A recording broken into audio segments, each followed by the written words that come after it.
et de ses engagements. Alors je m'étonne un petit peu, monsieur Yves Lancien, parce que vous ne faites pas ça, vous ne donnez pas acte au gouvernement. Absolument pas. Je crois que toute l'opposition est d'accord, peut-être sans M. Barre, je ne sais pas, mais puisque nous avons signé pas plus tard que ce matin, entre la délégation à l'UDF qui était conduite par mon collègue Jean-Marie Daillet et moi-même, un manifeste qui est commun et qui prend position, je crois, sur les larges insuffisances de cette loi de programmation militaire des années 84-1988. Alors concrètement, ces larges insuffisances, pour vous, RPA, c'est quoi? Eh bien, c'est qu'on nous annonce 830 milliards, mais en ce qu'on appelle les francs courants.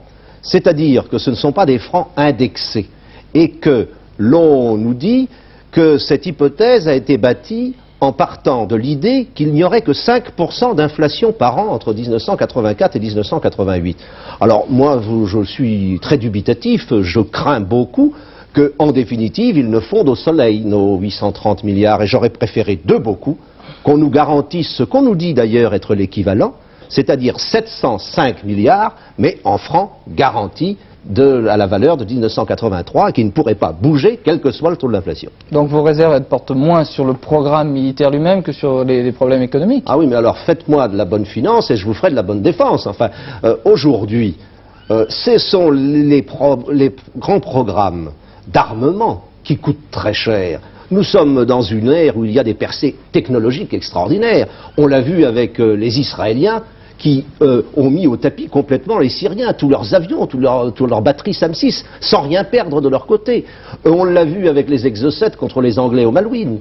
Et par conséquent, il faut faire des progrès techniques, technologiques en permanence. Et ça coûte extrêmement cher. Et si vous êtes dépassé, eh bien, vous avez perdu d'avance. Alors, monsieur Lancien, cet après-midi, a dit chiche à monsieur Pierre Mauroy. Vous êtes chiche, vous, socialiste? Je crois que monsieur Lancien fait un procès d'intention.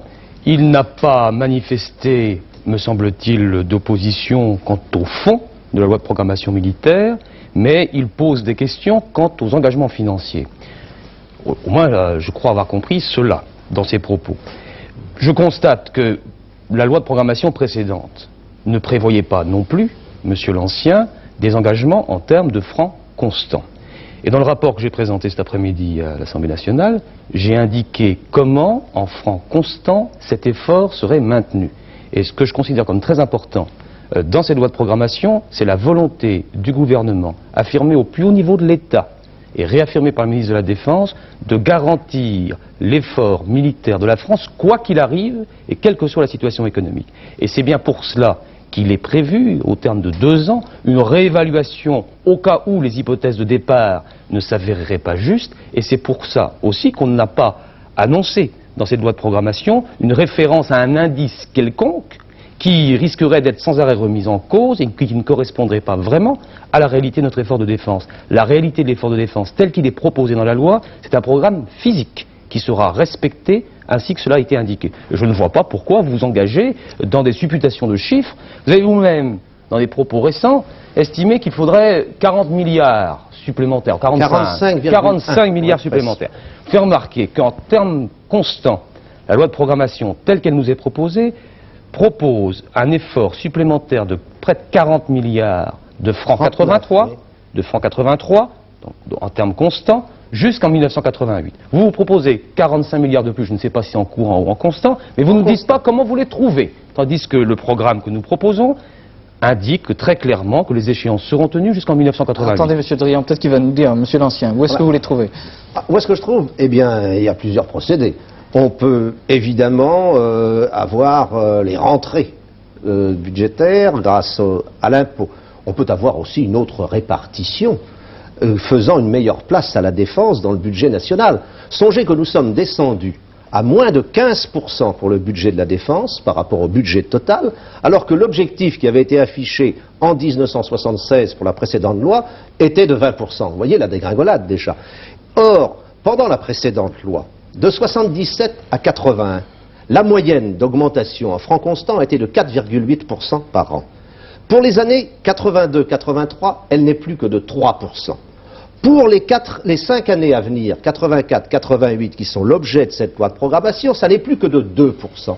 Et encore, nous avons la conviction que cet objectif ne pourra pas être atteint, puisqu'encore une fois, l'engagement qui a été pris n'est pas un engagement en francs constants, mais en francs courants, avec une hypothèse de dérive monétaire qui est tout à fait irréaliste. Alors sur le fond, M. Drian, vous avez peut-être lu notre confrère Le Figaro, il y a un groupe d'officiers qui, de manière anonyme, critique très fortement cette loi de programmation, et sur le fond, en disant qu'il y a dans cette réorganisation qu'on tente de déstructurer complètement l'armée.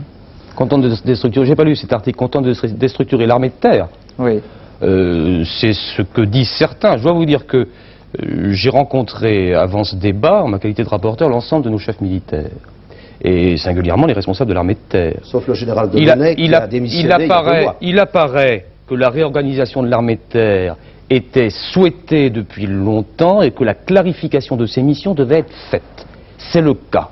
Nous avons une armée de terre allégée, et vous en étiez d'accord, en effectif. Je vous donne mon accord sur ça. Et nous avons une armée de terre réorganisée pour permettre une meilleure caractère opérationnel, plus efficace et une plus grande puissance de feu. Mais ce qui me paraît le plus important dans ces lois de programmation, en dehors de la réorganisation de l'armée de terre, qui est un fait important et certainement déterminant, c'est la clarification des concepts.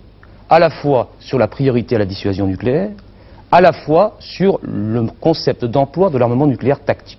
Depuis 1976, et vous le savez bien, monsieur l'ancien, vous étiez d'ailleurs très hésitant. Il fut un temps sur l'usage de l'armement nucléaire tactique. On hésitait, bataille de l'Avent, pas bataille de l'Avent, à quel moment... Nous y sommes avec vous. À quel moment... c'est le Rogers français. Je ne vous interromps pas, monsieur l'ancien.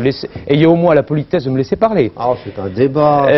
Donc, au cours du septennat précédent, il y avait des inquiétudes, des incertitudes sur l'usage de l'armement nucléaire tactique. Aujourd'hui, c'est clarifié. Et il était important que l'on dise que l'armement nucléaire tactique, Hadès futur, Pluton actuel, fait partie intégralement de notre dissuasion. C'est l'arme de l'avertissement ultime et en aucun cas l'arme du champ de bataille. Il n'y aura pas de super-artillerie nucléaire, c'est un fait acquis, il fallait le dire. Alors, monsieur l'ancien n'a porté aucune observation, et l'opposition n'a porté aucune observation sur le fond quant à la stratégie et la philosophie générale du projet de loi. Je le regrette parce que nous avons enfin une clarification stratégique de notre défense. Il était temps, et je crois que c'est un des grands acquis de cette loi de programmation. En somme, M. Le Drian dit que c'est la continuité, si je comprends bien. Alors, je suis d'accord pour que l'arme nucléaire tactique ne soit pas une artillerie de campagne, c'est évident. Ça fait partie de la dissuasion. Mais il fut un temps où c'était pas clair. C'est pas à nous gaullistes. Vous l'avez dit vous-même, vous l'avez dit vous-même il y a peu de temps, quand vous étiez dans la majorité. Ce qui m'intrigue, si vous voulez, c'est la constitution de cette force aéromobile qu'on va projeter en avant de l'avant. On va aller les envoyer même en avant des Américains et des Allemands. Et comment on va les envoyer? Avec des hélicoptères. Et ces hélicoptères, ils ont besoin d'être protégés par une force aérienne. Sans ça, c'est très vulnérable. Elle existe, la force aérienne, vous le savez bien. Et vous pensez qu'on va pouvoir arriver avec nos propres avions, ayant notre maîtrise de décision pour notre engagement, et c'est fondamental, vous le savez, nous sommes sortis du commandement intégré de l'OTAN, et qui vont protéger notre flotte d'hélicoptères, et que tout ça va se faire sans qu'on soit obligé de demander au général Rogers un créneau pour entrer dans son ciel. Les Américains surveillent tout sur des radars, ils sont là, ils sont en place. On ne pourra pas le faire sans accord préalable avec eux. C'est une rentrée déguisée dans l'OTAN. Et c'est pourquoi je dis que M. Ernus est un petit peu le Rogers. Donc les socialistes rentrent dans l'OTAN.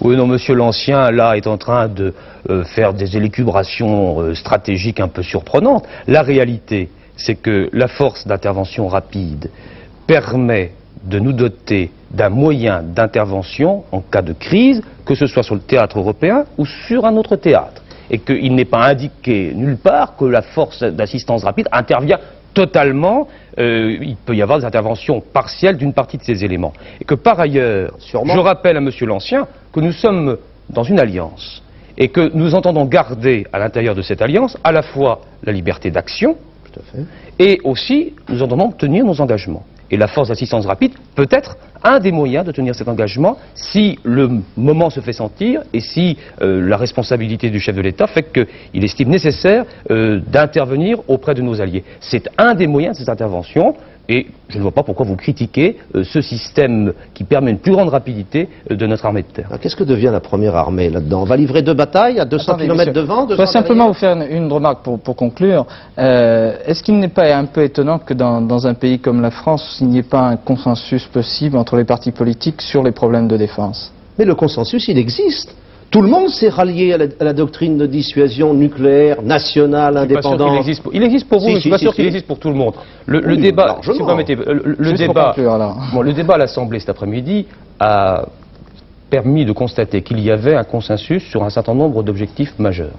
Dissuasion, usage de l'ANT, l'armement nucléaire tactique, je pense que nous sommes d'accord, nécessité d'un maintien à un niveau élevé d'une marine, d'une armée de terre et d'une armée de l'air.